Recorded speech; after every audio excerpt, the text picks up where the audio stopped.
मनुष्य भी बड़ा विचित्र प्राणी है।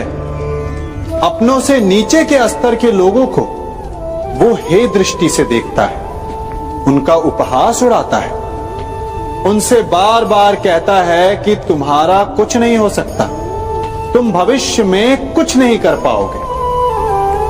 जब मनुष्य के पास धन, संपत्ति, मान होता है तो वो दूसरों का आदर नहीं करता, परंतु वो एक बात भूल जाता है कि उससे भी अधिक शक्तिशाली कोई अस्तित्व में है, और वो है समय।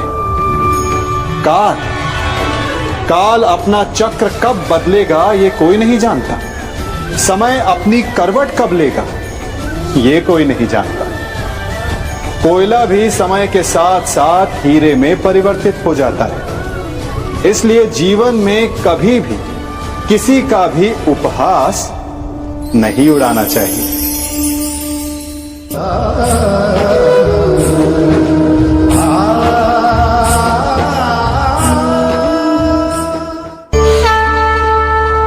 गर्व, अभिमान और अहंकार, ये तीनों सुनने में एक जैसे लगते हैं, परंतु तीनों का अर्थ भिन्न होता है और परिणाम भी। तीनों का आरंभ प्रेम से होता है। स्वयं से प्रेम, परिश्रम हमारे मन में गर्व को जन्म देता है और सफलता अभिमान जगाती है। यहां तक ठीक है, परंतु जब ये भावना अहंकार बन जाती है तब वो समस्या बन जाती है, क्योंकि सबसे बुरा अंत अहंकारी का ही होता है। परंतु मनुष्य के लिए पहेली यही है कि पहचाना कैसे जाए कि अहंकार जग गया है और उसका दमन आवश्यक है। इसका उत्तर मैं नहीं, आपका मन देगा। जब तक आप स्वयं से प्रसन्न हैं, जब तक आप सबसे ऊंचा उठने का प्रयास कर रहे हैं, तब तक ठीक है।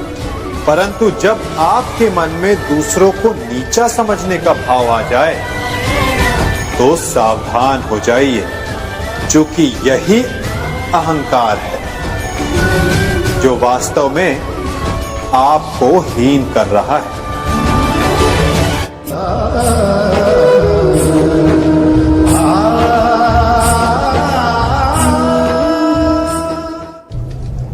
हमारा शरीर प्रकृति का एक महान आविष्कार है। इससे जटिल संरचना संसार में और कोई नहीं। हमारा शरीर जितना जटिल है, यदि इसे ठीक से जाना जाए तो इससे अधिक सरल ज्ञान देने वाला और कोई नहीं। हमारे शरीर में पंच इंद्रियां होती हैं जो हमें भाव, गुण और वस्तुओं का बोध कराती हैं। हमारे पास आंखें हैं, नाक है, स्पर्श के लिए त्वचा है, कान है और जीभा है। सबका भिन्न भिन्न कार्य है। आंखों से देखना, कानों से सुनना, नथनों से श्वास लेना, त्वचा से स्पर्श करना और जीभा से स्वाद लेना। परंतु क्या आपने कभी सोचा कि प्रकृति ने हमें दो आंखें दी, दो नथने दी, दो कान दी, स्पर्श के लिए ये पूरा शरीर दिया, परंतु जीभा केवल एक दी? ऐसा क्यों?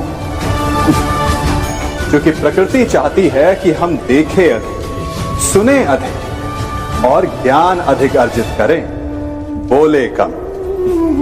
क्योंकि अधिक वाचाल नाश को निमंत्रण देता है। स्मरण रखिएगा।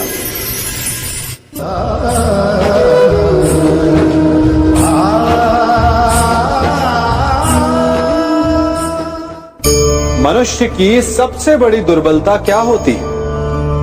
सोचिए। धन, प्रेम, अहंकार। मनुष्य की सबसे बड़ी दुर्बलता होती है उसके रहस्य। चाहे आप कितने भी शक्तिशाली क्यों ना हो, कितने भी प्रबल क्यों ना हो, परंतु उसके रहस्य उसके नाश की चाबी होती है। इसलिए यदि प्रबल रहना है, शक्तिशाली रहना है, समर्थ रहना है, तो अपने रहस्य को किसी को भी ना बताए, ना मित्र को और ना ही शत्रु को, क्योंकि समय पड़ने पर कब कौन शत्रु हो जाए ऐसा कहना संभव नहीं। विभीषण को रावण के अमृत कुंड का ज्ञात था, इसीलिए प्रभु श्री राम रावण का वध करने में सफल हो सके। इसलिए उचित यही है कि आप अपने रहस्य को स्वयं तक ही सीमित रखें।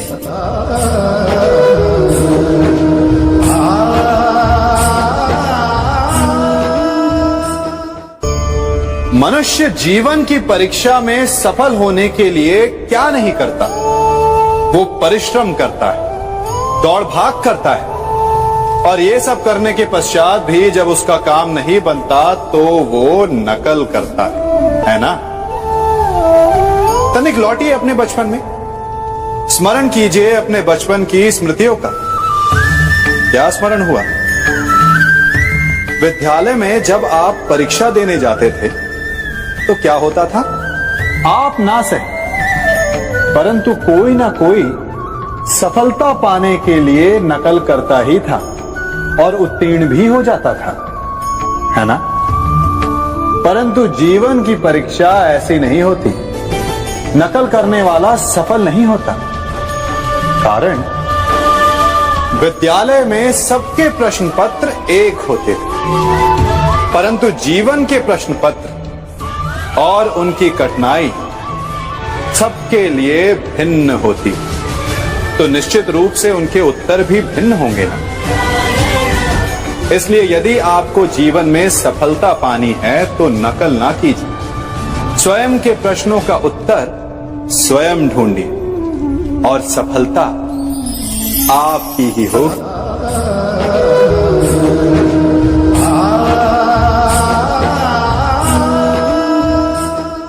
जब सागर का जल वाष्प बनकर उड़ता है तब वो हमें दिखाई नहीं देता।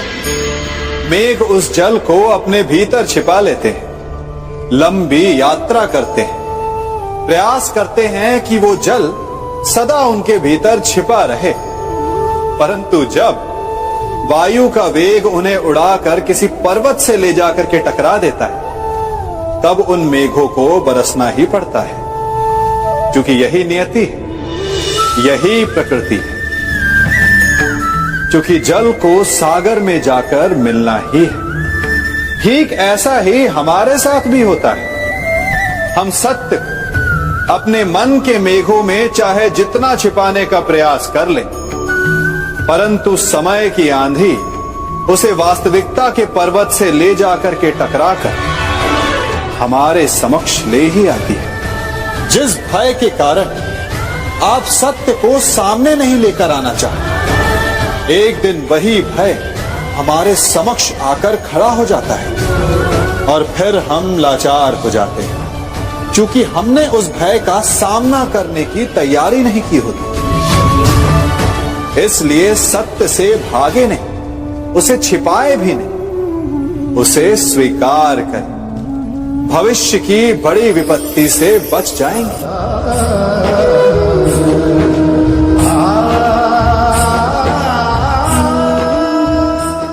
कभी कभी आप सबके जीवन में एक ऐसी विचित्र समस्या अवश्य आती है कि शक्तिशाली के समक्ष मौन हो जाओ। कि उस शक्तिशाली से विवाद करने से बचने के लिए आप मौन रह जाते। मानता हूं ऐसा करने से आप एक विवाद से बच जाते, एक संघर्ष से बच जाते, परंतु ऐसा बचाव एक बड़े संघर्ष को जन्म दे देता है। कैसे?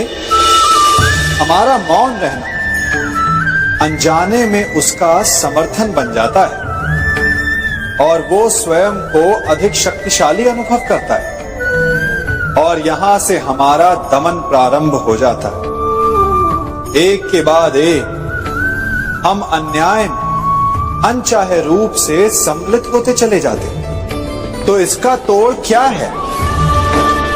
ये समझने के लिए ये जानना आवश्यक है कि ऐसी कौन सी बात है जो आपको विरोध करने से रोकती है। ये सामने वाले की शक्ति नहीं जो आपको रोकती है, या आपके भीतर छिपा भय है जो आपको रोकता है। हाँ, कभी कभी भय आपकी सुरक्षा अवश्य कर सकता है, परंतु साथ साथ ये भी जानना आवश्यक है कि ये भय ही है जो आपको मौन भी रखता है। इसलिए अपने मन से भय को निकालिए और खुलकर अनीति का, अन्याय का विरोध कीजिए, और फिर देखिएगा आपका मन कितना मुक्त, कितना हल्का अनुभव करेगा।